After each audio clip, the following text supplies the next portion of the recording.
Hey, what's up? This is Oscar de la Hoya, and I'm alive on South Beach. Hi, I'm Dena Stewart. And I'm Stewart, And we're alive on South Beach. a show with a little bit of this and a little bit of that.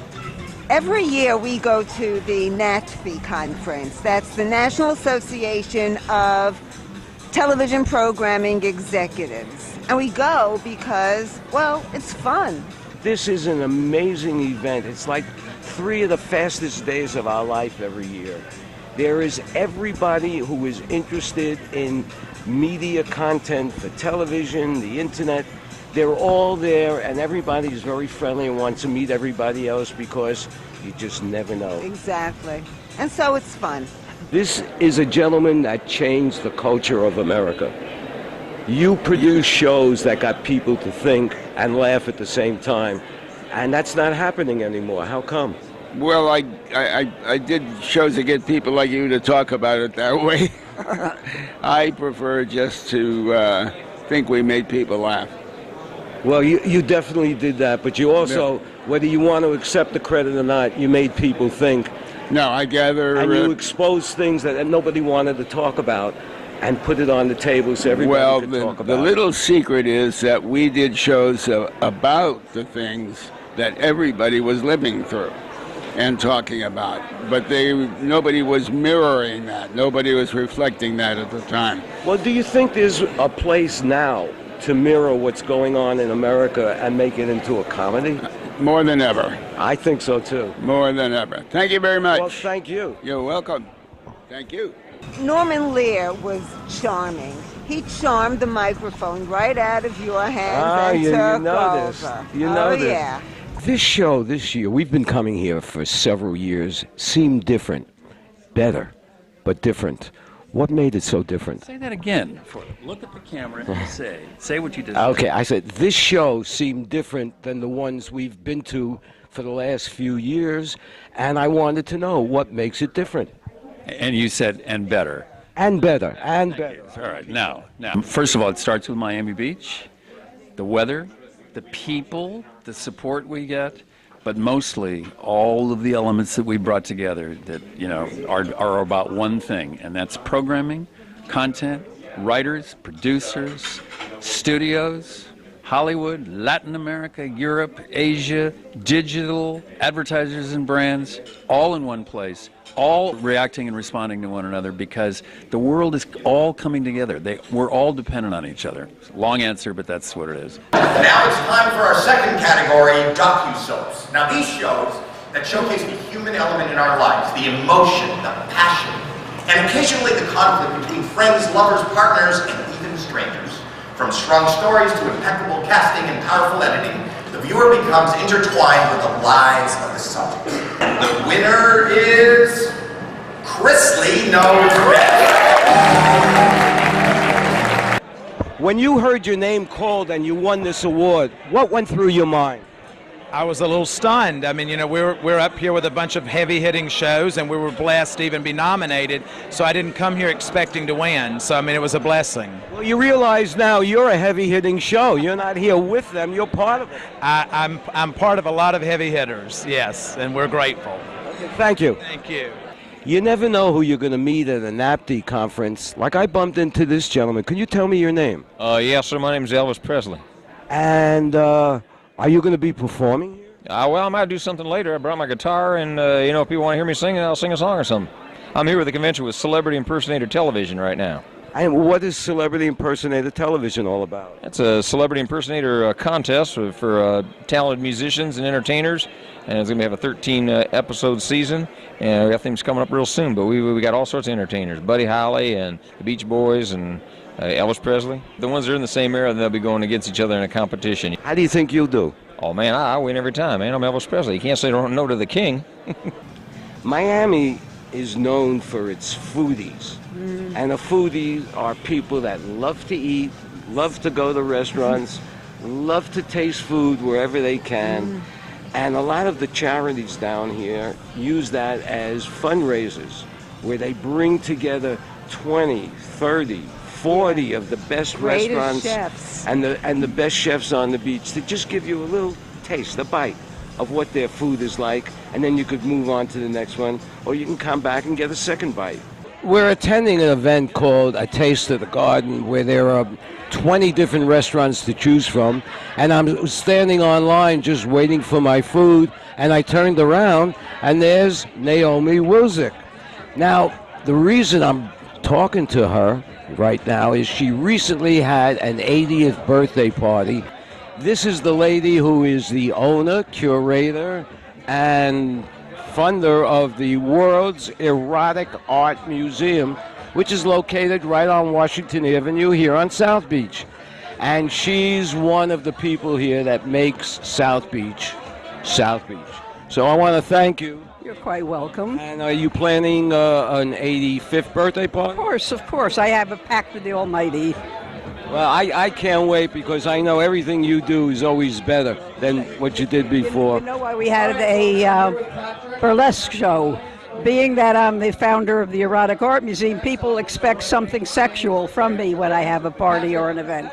So there's a show here in town run by Erica Moon, and she has the most tasteful burlesque shows, which are imported basically from France, and they were really beautiful, and I don't think anybody took offense by them, so that's why we had a burlesque show. Speaking of beautiful things, you're beautiful and you're a great inspiration, and I'd like to look as good as you when I hit 75.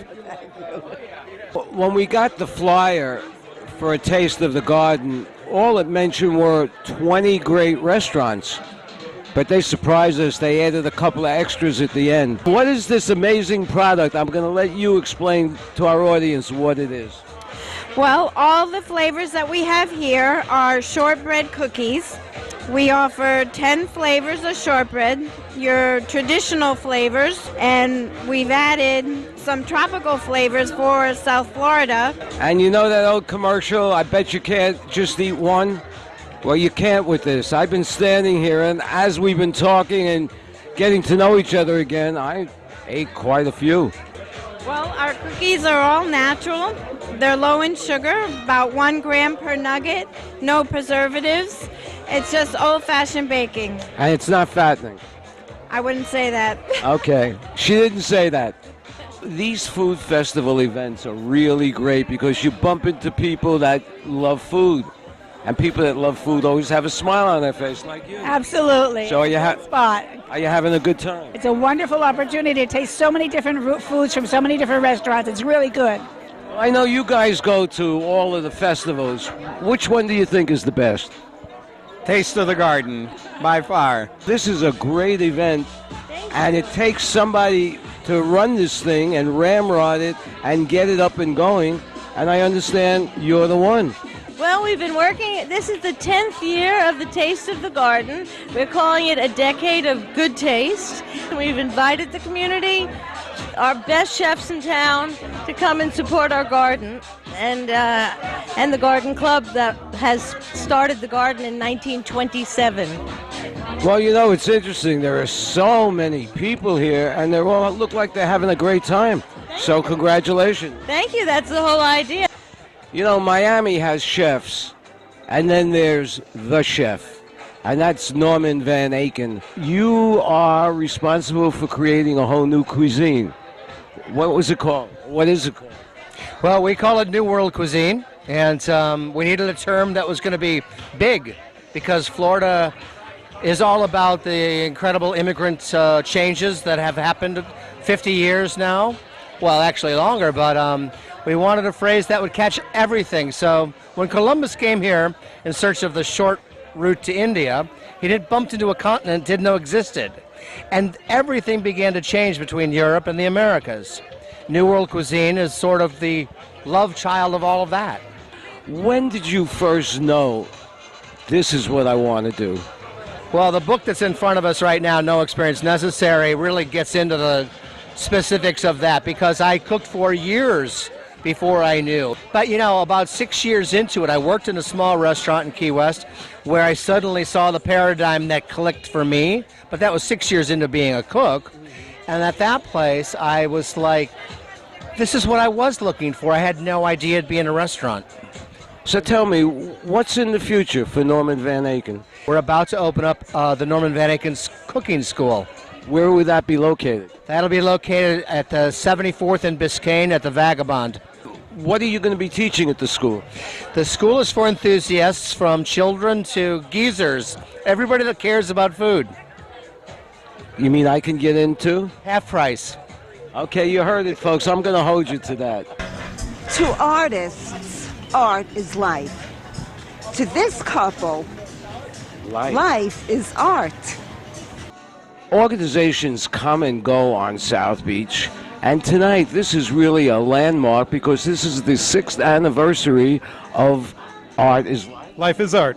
Life is art, you see. Art is life, too. And art is life. That's right. And these two people standing with me are the people responsible for it. Tell us a little bit about your organization. Well, Life is Art started 6 years ago.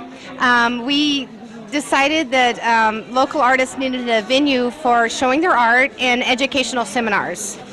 And I'll let James. Okay. And so we took it from there. We have an event production background. We'd really gotten into the art scene when we lived here. We moved here about 12 years ago. And we had a lot of friends that were artists, and we noticed that they were not getting opportunities to show, and there was not a lot of education for them. So we just decided to start our own nonprofit. And we really kind of came before, there's been a big wave now in the past few years of nonprofits popping up in Miami. And we came just before that wave started. So we're celebrating being here 6 years, which is kind of long for Miami, but you guys have been around a lot longer, I know. Well, it is long. Yeah, we've been here a few years too, but it's people like you, and maybe even people like Dena and myself, who look out for the arts in this town, because this isn't just a party town with hotels and big parties. It's a place where artists have to thrive. And on behalf of other artists, I want to thank you guys because you're helping us all thrive down here. Thank you. It's our pleasure. Okay, we're at the Art Deco weekend celebration this weekend, and part of the celebration is a whole area of artists that have come from all over South Florida. Yes, and France. And France. And Brazil. Have come here from France via South Florida and are now part of the Art Deco weekend celebration. How did you get involved with this? Well, Life is Art has been a very big part of my life. I went to a seminar that they had once, and that's how I got to meet them, meet a gallery where I had my stuff, and get the emails and know about this. And what about you? Do you think organizations like Life is Art is important for the artists that want to live and earn their money down here? Absolutely, and also I really think that it's not easy to be an artist, so it's very important to promote people who want to express themselves. I think it's important to do it. Before I forget, I'd like to give a shout out to Dr. Carol Hoffman Guzman at the Arts at St. John's for a fabulous program, Convivencia, which brings the different religions together through dance, performance art, visual art, and panel discussions, all talking about the time when in Granada, Spain, Muslims, Christians, and Jews lived together in harmony. So why can't we do it again? Well, Stewart, this brings us to the end of another episode. So soon? So soon. Boy, time just passes by like that. So it does. But before we go, there's one more thing that I have to do. And what is that? Give you a shameless plug. And I'm talking about Dena's new book, Inner Peace, It Isn't Out There. Thank you, Stewart. You're welcome. Well, I'm Stewart. And I'm Dena Stewart, and we're alive on South Beach on Lincoln Road at the Cafe at Books and Books. For syndicatednews.net. Aloha. I'm the Shep Gordon in Supermensch, Mike Myers movie. I am so happy to be alive on South Beach.